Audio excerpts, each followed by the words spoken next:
কারাগার শুধু বন্দিশালা নয়, এ যে এক আত্মশুদ্ধির ঘর।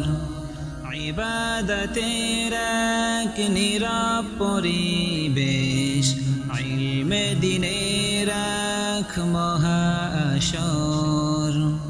কারাগার শুধু বন্দিশালা নয়, এ যে এক আত্মশুদ্ধির ঘর।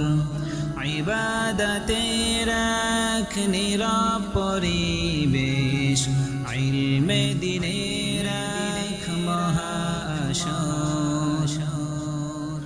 নবী ইউসুফ থেকে নবী মুহাম্মদ, কারাবরণ এ যে নবীদের সুন্নাহ। দ্বীনের তরে এই কারাবরণ, লাঞ্ছনা নয় যে সম্মান ইজ্জত। ঈমান ও ইয়াকিন সে তো শেখা হয় এখানে, ভরসাটা হয় শুধু আল্লাহর উপর।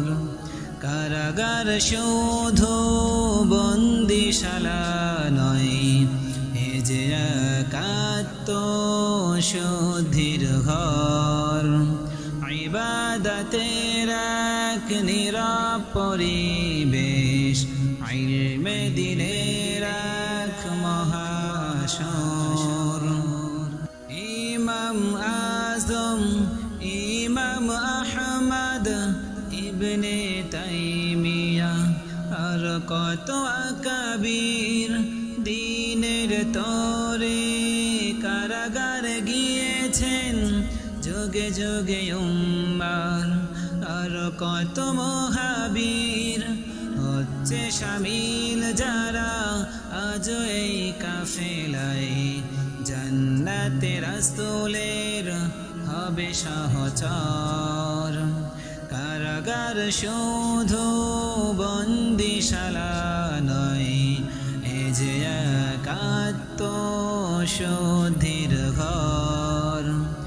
ইবাদতের এক নীরব পরিবেশ, ইলমে দ্বীনের এক মহাসর।